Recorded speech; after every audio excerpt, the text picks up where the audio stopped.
Hello, everybody. Welcome to session 18 of Elevate Your Wellbeing Contagious Care. Beautiful to have you here this morning. And today we're going to look at the power of words. Words that heal, but words that hurt also. And we're going to focus on the words that heal, how we can really put into practice the power of appreciation and what that does for people. Hello, Renee, welcome here. And please give a wave, give a thumbs up, better still, to let me know that you're here. A thumbs up or a love heart on the screen. Hello, Carol, welcome to you too. So we have got, and hello, Margaret. Hey, we have got such influence over our relationships by the words that we choose. And talking of influence, wasn't Kat just amazing last Thursday session on 5 ways on how we can be more influential? Just love her work. And yeah, it was just so lovely to have her as our first guest speaker speaking on influence. And I thought I would follow up the influence of words today, because last Tuesday we looked at the 5 different languages of love, but many others as well, with a couple of ones that I added there. And before we go any further with that though, why don't you I'd love you to just tap in the screen on the comments. How would you rate your level of well-being today on a scale of 1 to 10? How would you rate it and why? Are you feeling good in your well-being, all aspects of your well-being today, because you've done something special for you this morning? Or is it a struggle today? Just give a gauge on how your well-being, your level of well-being is on a scale of 1 to 10 and why. So good to see you, Fiona. Lovely to have you here today. And I'm being told to bring you in on the camera, so hope that works for you. So the power of words. Before we even look at the power of words, I'm going to ask you, because we looked so much at influence last Thursday with Kat, I want to give you a bit of a review question first. After you've been doing these sessions on contagious care, elevating our well-being, in one of the very first few sessions, we looked at goal setting and picturing yourself where you would like to be and imagining how you would go through COVID and visualizing what goals you wanted to achieve. I want you to just put in the comments section right now, if you can, what your goal through COVID-19 was, because this is all about encouraging each other in this group to be accountable with each other, to have that sense of, hey, yeah, you've spurred me on to get back to my goal. So I'd love you to be able to look at how you can do this and just tap in what your goal was, and then on a scale of 1 to 10, how far have you gone?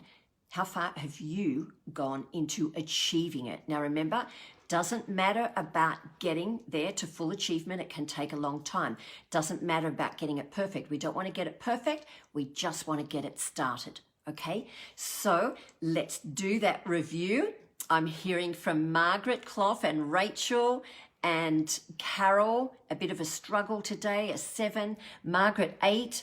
Thanked by a friend for being a good listener. And that is all about the power of stopping our words and actually taking a deep breath. And even though we want it to come out, to just make sure that that person is heard. Your goal, Fiona, has been to renovate the house. Fantastic. It's been great seeing those pictures from you on the amazing achievement and beautifulness of that whole home you've created. And so tap in with any goal, as big or as small as it was, to just say where you're at with it right now. And what do you need to do to get that just to the next number up? If you're a 5 on the progress with your goal, what do you need to do to get it to a 6? Okay, that's all I want to hear from you in the comments section just now. So put on your thinking caps. Now, with our words, there is great power in how we speak. And remember, we looked at the languages of love last session. I'm just going to tap that down so I can, no, there, so I can see how far this is. No, there we go. Oh, I thought I'd get it right. I even practiced that. I've done this so you can see it because Facebook does it backwards. So there you go. You've got it now. Love words. Remember, that was the first one we looked at, and we looked at love deeds, love gifts, love time, and love touch. Now, the interesting thing about love words is that it requires love time, doesn't it? To be able to show up and be present in order to speak those life-giving words into the people that we love. And then it can also involve love touch as well. So love touch, love time, and love words are quite integrated. And I'm going to share with you a little story that my neighbor just told me the other day that helped me realize that connection even more with animals. He was speaking with the CEO of Taronga Zoo, and he does some important work there with being on the board. And he was saying that all throughout COVID, with the zoo being shut, the zookeepers were continually touching the animals, talking with the animals in soothing ways, because what was happening is that they had become sullen, and they could see, the zookeepers could see them getting into a kind of a depressed state. And so they kept the announcements going every day at the same time that they were used to be going, with all the announcements. And so it's just really important that those love words, the soothing words that were spoken, which would just be from little children, as they were so close to the animals. And those animals heard those words, but they were missing them. They've been missing them for over 2 months. It's great now that places like the zoo have been opened up. But it's just the lack of soothing words really, really can damage our relationships. So let's look at how we can really make a difference here. So why do you think words have so much power? I'd love for you just to jot in the comments, just in half a sentence, why do you think words have so much power? So I'm going to be looking at the power of how we can really make a difference in our lives and our relationships here. We've looked at the words that we think, but these are the words that we speak. And remember, John Gottman, I spoke about his research a little while ago, and he talked about the importance of having five affirmations in a relationship with somebody if you've made a negative comment. It needs 5 positive, either positive engagements, a smile, a laugh, a joke, leaning in, soothing words, comforting words of affirmation that make up for just one little negative comment or a roll of the eyes, any of the negatives of body language or words.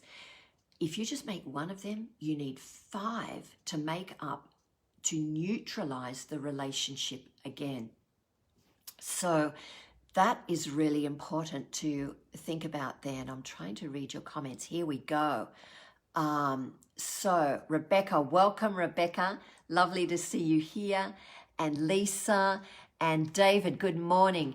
Be soothed this morning, sweet girl.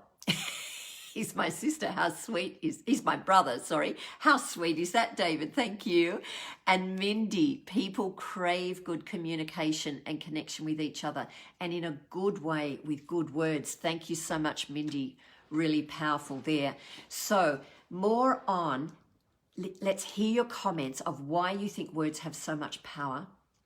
And then think about your conversations with people. What would others generally say about the way you speak and the words you use? Would they say that you're generally speaking kind words, spontaneous words, thoughtful words? Would they say you're crafty in your speech, or random words? Would they say that you are very considered or meaningful or abrupt or fluent? How do you imagine, just a quick review, just one word from each of you on how you imagine people would just sum up? Imagine it was your funeral, and imagine a eulogy and a person was saying how they experienced you with your words. Just jot it in the comments section.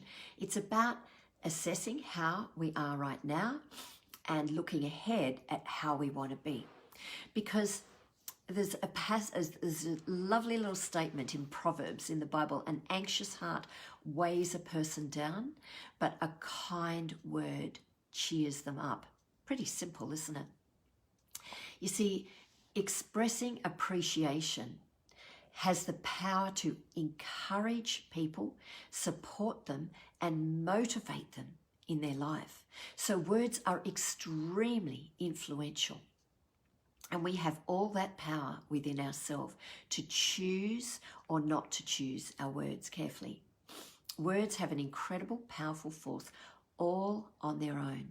They can either build our friends up and encourage our children, encourage their self-worth, or conversely, they can tear our children down and we can reap the destruction of that, unfortunately. So I'm going to give you, just keep popping in your comments. Mindy is encouraged, try to most of the time. Mindy, thank you. You've put down what you imagine some people, the people who know you the most, would say about you.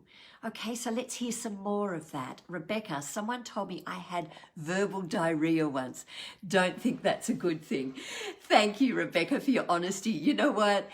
We can all have verbal diarrhea at different times. I know when I'm passionate about something and in a discussion, I come away thinking, oh my goodness, I spoke too much there. So it can happen to us all, but it's about keeping a check on it, isn't it? About just really, thank you, Annie. You like that comment? Tell me with your love hearts what is resonating for you, because that helps me know I'm on track with you who are here. So yeah, I'm going to give you 10 tips right now on how to express appreciation. So number one, and I'm going to speak about children actually, but you translate this to everything, okay? To your neighbors, to your partner, to your grandchildren, to whoever. But I just thought, haven't done much on parenting and transferring this to parenting. We've done lots on transferring it, this info that I'm sharing with you, to couples, but let's look at children today. So but you can transfer it back to anyone. So 10 tips. Number one, for expressing appreciation, acknowledge your children's effort and identify their success. But the important thing is to acknowledge their effort. Just by able to being there and say, good job, good on you. I love it when we go cycling with our grandchildren, with our daughter, Christine, and we're running, well, they cycle and we're running to keep up with them. And it's just so lovely. There's so many, you know, when we're teaching them to stay on the left, so important on the cycle paths because others can come ripping the other way. And, you know, it's wonderful just to be able to throw out, good job, you know, well done, good on you, Oliver, you're staying on the left, you know, and it's so easy to do, but we need to be conscious and intentional of doing it. Number two, acknowledge your children's point of view and the people that you're relating to, anybody. Acknowledge the person's point of view, even if you disagree. it's so important to just step back and say to yourself, to your own brain, that's a different thought there. Haven't thought that through before in that way. And to listen and acknowledge their point of view. Number 3, affirm your children for their special qualities. I can't emphasize this enough. Qualities are so important, and because we've all got beautiful qualities. And that's how we know our value when we realize them ourselves. So as parents, we have incredible power to point that out on a daily basis. Gosh, I like the way you are so patient in thinking about your little sister this morning. Just simple little things that we can notice every moment if we choose to. So regularly give compliments. You know, I just had an experience recently where I'd been at a conference. It was the week before COVID, 2 weeks before COVID. And it was a women's conference in the city and in Sydney. And there was a dear teenage daughter of my friend who was there with us. And we were just processing what we'd been taught at this last session of the conference. And what was really lovely is that the daughter had said, she'd really like to step up and get out of her comfort zone. And we were walking across the street, and in that moment, I just happened to say to her, you know what? Now's the perfect opportunity. You could just do that if you wanted.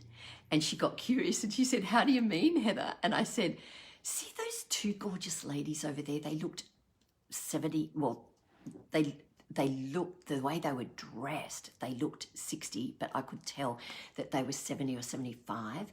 And what was really lovely, I should say 70 just to be on the safe side when you hear the rest of this story. But anyway, so I said, you could, as we cross the street, as we get over to the other side, you could say to them, wow, you look so beautiful. I love what you have on today. And just comment on on how lovely they look, because old people don't get that enough. Anyway, she said, oh my gosh, that's going to be hard, Heather. But she did it. She rose out of her comfort zone. She took on the challenge. And you know what? One of those ladies was Quintin Bryce, our previous Governor General. Gorgeous woman. And she was off to a high tea. And so my friend's daughter got so excited that she had just met somebody famous, and it was just so beautiful because Quintin was so appreciative and so was her friend. I said, oh, I think I know you. And it was so lovely that I realised straight away she was Quintin Bryce. And it just really tickled us. And my friend's daughter said afterwards, I never would have met that famous person if it wasn't for you challenging me to get out of my comfort zone. And so it was just a lovely, we only had about a minute with them, but it was very, very special. And they were so grateful that we had commented on how beautiful they look. So give compliments. That's number 3, affirm your children or anybody when you notice special qualities in them. Don't let it go by. Don't let that second go by without noticing. Number 4, show your gratitude for what your loved one, your child, your partner, or your neighbor, whoever, for what they have done. Just the little things in life. Thank them. Number 5, tell your children specific things that they do to help you. For anyone who's living with you, it is such an important thing. When you notice that they've done something to be helpful, note it. Let them know you don't take that for granted. So what's resonating for you at the moment? I feel like I'm doing a bit too much talking. I don't want to have verbal diarrhea, Rebecca. Pardon me. So I'm going to give you all a chance to go in with your comments right now and let me know what is resonating with you for the first 5 tips on how to express appreciation.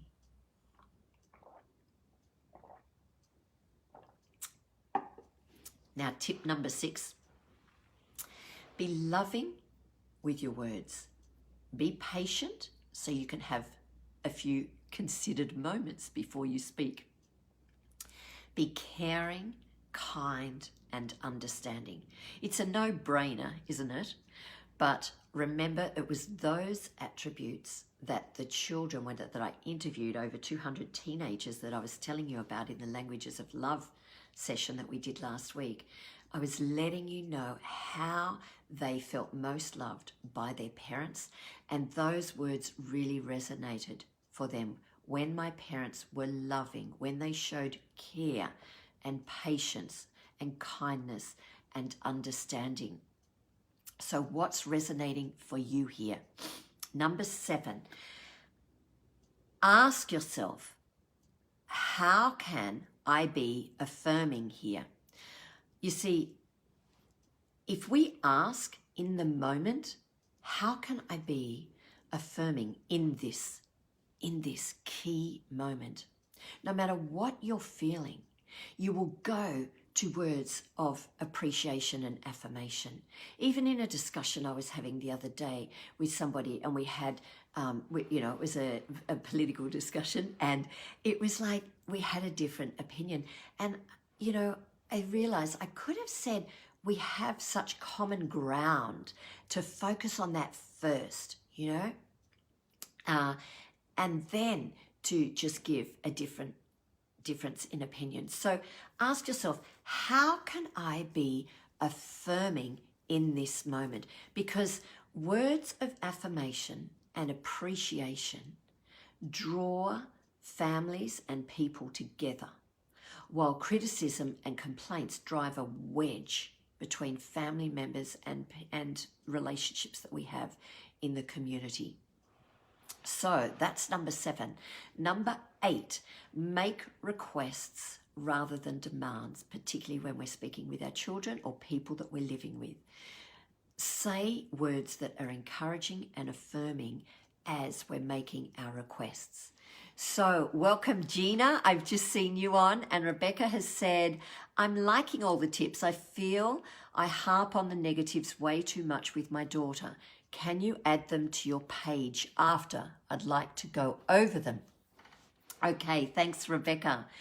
And so take a note of these if you can with pen and paper too, because that's how you learn. That is really, extra. They've really done adult research on adult learning that shows the importance of just jotting these points down. So we're up to number 9, and it's this: having regular times, quality times with our children, with our loved ones. Remember, that was, can I get this right? No. Language, yes, I can. Great. Quality, where are we? Love. Yes. So love words. No, it's going backwards for you, isn't it? There you go. Okay, so love words, remember, it connects so much with love time. Thanks, Rachel. It's good to have a laugh, hey? Love words and love time are so connected. So ask yourself, how can I build in quality time with my loved one? Why do you think that's so important? Let's look at it. Why, just jot in the section now, why you think love time and love words is so connected.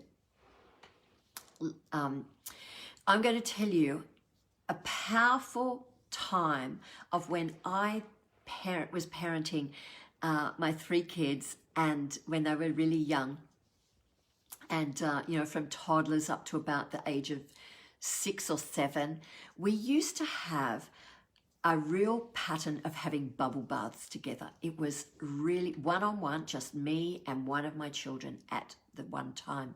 And we started doing this from the age of, when they could sit up in the bath, 1 basically. And we had regular times of fun and connection in the bubble baths, because that automatically developed my time to hear them sharing with me, and I could show appreciation to them.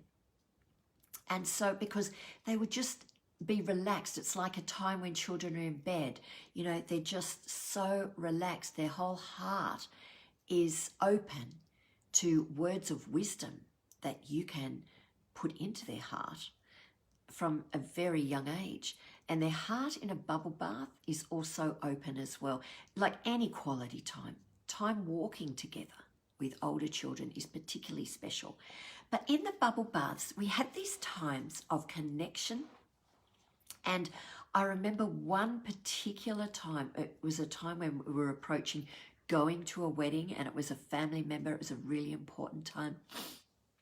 And I remember that our daughter Christine, when she was maybe 4 or 5, she just shared some real beauties, and I've gone back to my baby book to be able to quote these exactly. In our beautiful time of connection and times of sharing my appreciation of her, she came out with comments like this. Remember, I said that the wedding was approaching. So one time she said, "Mummy, can you get dressed up as a boy and make yourself shrink so I can marry you?" Okay, that was affirming to me. Here I am as a young parent, focusing on really finding opportunities to affirm my children. And she came out with that beauty. I needed to dress up as a boy so she could marry me. She wanted to spend the rest of her life with me. And then another time she asked, whilst we were talking about this wedding, "When I'm old enough to get married, will you choose my husband for me?" Okay, I thought, yes, sweetheart, I'll do that anytime. Well, she's chosen a great husband now. I couldn't have chosen a better husband for her if I'd searched the whole world. She didn't need my help, but wow, you know, that affirmed me also, because she said she was looking up to me for guidance. And isn't that a real little beauty to be told as a parent? And then the other thing she said, which just really got me, she said, "Do you think when you get older, you'll be able to not look older?" And my reply was, "Well, that'll be hard. Why do you ask?" And she said, "Well, I'd really like to have you as my bridesmaid, but I don't want an older looking one." She obviously saw my wrinkles already and didn't want an old-fashioned looking or an older looking bridesmaid. So, you know, each of those affirmations really affirmed the job I was doing in parenting. Would have I ever known that if I hadn't had those bubble baths? Probably not, because we were sharing quality time together in the busyness of life. When you're rushing your kids to go to ballet or play soccer or do whatever they're doing, all those activities, we don't relish those times of having quiet time with our children where they can really share their heart and where we can really seek to understand them more. So I'm hearing some lovely comments here. Mindy said, "It's quality.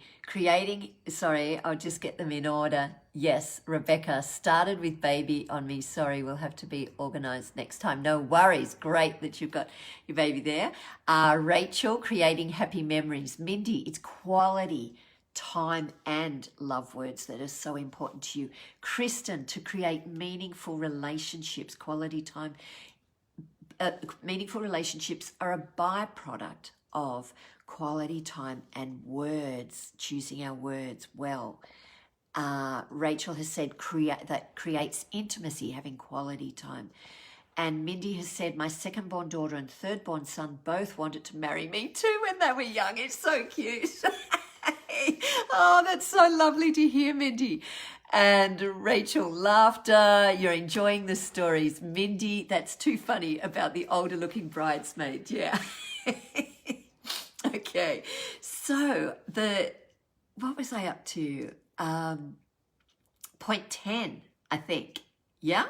Yes. The importance of first of all, that connection of quality time and words of affirmation and encouragement are so linked together. If we give ourselves quality time with our loved ones, we will have that extra time to be able to share and speak words of wisdom and encouragement into their lives. So the last point, the tip number 10, appreciate creativity. Okay, so the tip for expressing appreciation is to appreciate creativity. There are thousands of ways we can do this. You know, appreciation can be expressed in such a variety of creative ways, like saying what we like about our children verbally, but also in written ways, in cards, putting them under their pillow, putting a little note under their pillow. I used to slip notes in their sandwiches. My adult child just told me the other day how she didn't like my sandwiches. I made some boring sandwiches. And she just told me that the other day. I said, "Did you like the notes I put in them though?" So I used to put little love notes in between their sandwiches, and you know, just randomly from time to time, and funny, humorous, you know, comments. So just to encourage them as they were there opening up their lunch with their friends. And it obviously must have embarrassed them too at times, but at least they knew they were loved. So be creative in this, doing surprises for them, being intentional about expressing your heart to your child and sharing the good things that you feel about them. So out of all those 10 tips of expressing appreciation, which one has resonated for you right now?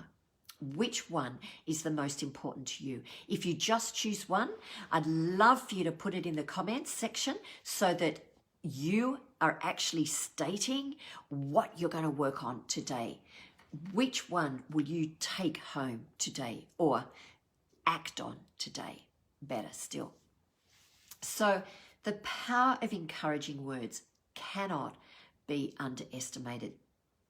You know, I've been seeing a particularly lovely couple recently with counselling whose goal was to work on the way that they speak with each other, because they realised that their words were often destructive and they were pulling each other down in the way that they related to each other, and it had become a pattern.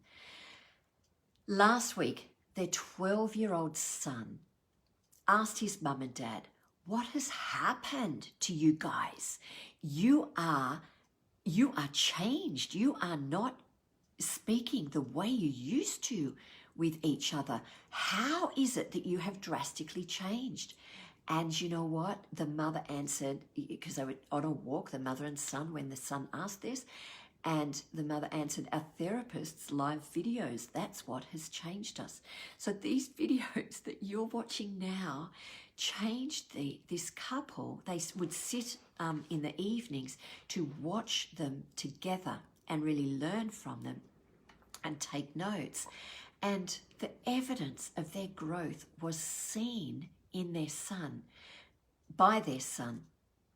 And so, you know what, when the mother told her son what it was that had changed their way of speaking with each other in much more kinder ways, the son said, "My gosh, they must be really great videos. Can I watch them too?" And he has started watching them now. And when he started watching them, he said to his mum, "I really want to be a psychologist.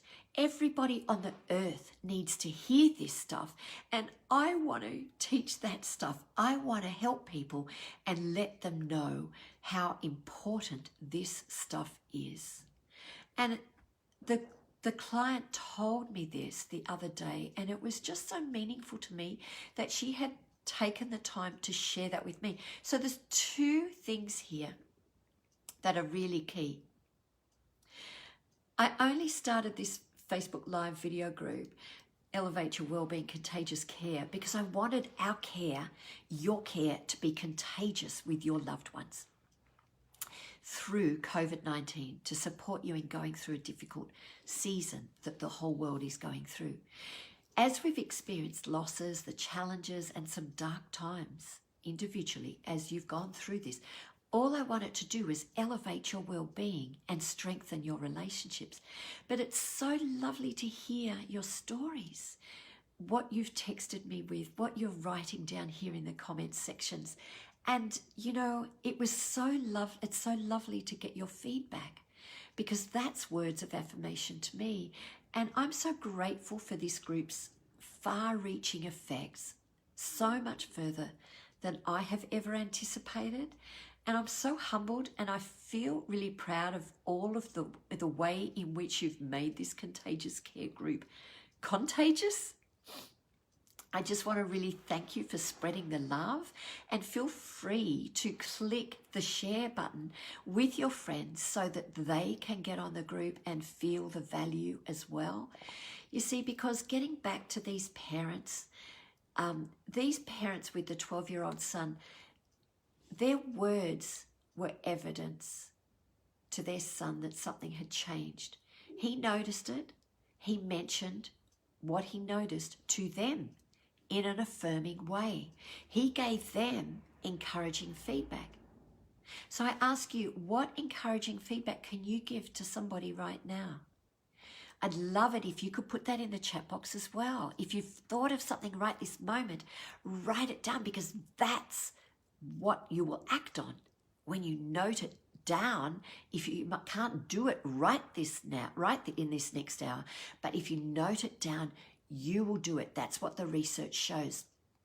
And you see, you know, this boy, he just gave that feedback to his parents, and he changed their lives in terms of encouraging them to do that more, to change that pattern even more of giving constructive words to each other. And the second aspect of words carrying power in this story is that my client took the time to share that beautiful story with me. How at the age of 12, her son had decided he'd like to become a psychologist and help others in this way, with this type of information. Can you imagine how that made me feel? Hey, jot it down how you think that made me feel. Choose one word that you think, because I felt many things in that moment when she shared it with me. Jot down how you imagine that made me feel.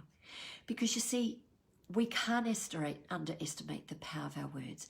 Just thanking people for anything in the street, when you walk past them, a street cleaner, somebody who's doing the lollipop job on the pedestrian crossing, people who are doing the hard work of life, we can just thank them each day. The actual words and the way we say them, our tone, our softness, our volume, our pitch, our intonation. Do we look at the other person in the eyes? Do we have eye contact with them? All of these things, our whole expression is so important. So what area of your verbal expression do you want to work on today? Are your words life-giving, or are they life-taking? What life-giving words do you want to give today? You see, it's all a matter of perspective with our words. We can choose to be grateful, or we can choose to complain. We can spend today complaining. Remember that saying? We can spend today complaining about yesterday, and that will rob you of today and tomorrow. So you may want to ask yourself, are you happy with the last way you spoke to somebody? Or you may want to ask, if today was the last day of your life, how would you want to change the way you speak with others? How would you like to use your words differently?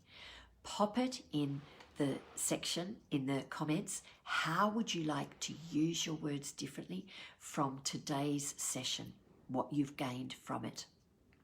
So, just want to finish with a paragraph that I wrote in the Elevate Your Wellbeing book, which you can buy on my website, heathermcalpineconsulting.com. And so I don't wreck a new book. I will look at my old book and just share this quote with you in the chapter Freedom Through Forgiveness. The chapter is called Personal Growth and Words Never Happen in Isolation. There's always a flow-on effect. We are all people of influence. Your family relationships are instruments of influence that not only have great potential to elevate your well-being, but the well-being of those you hold dear. There are countless treasures you can leave as a legacy for your loved ones and community, and words are one of those treasures. So what words are you going to give today to lift people up in their lives, in their moments right now? So I look forward to seeing you on Thursday, but until then, remember, be brave, be life-giving, be brave in your words, be life-giving in your words, and let your life shine through your words. Bye.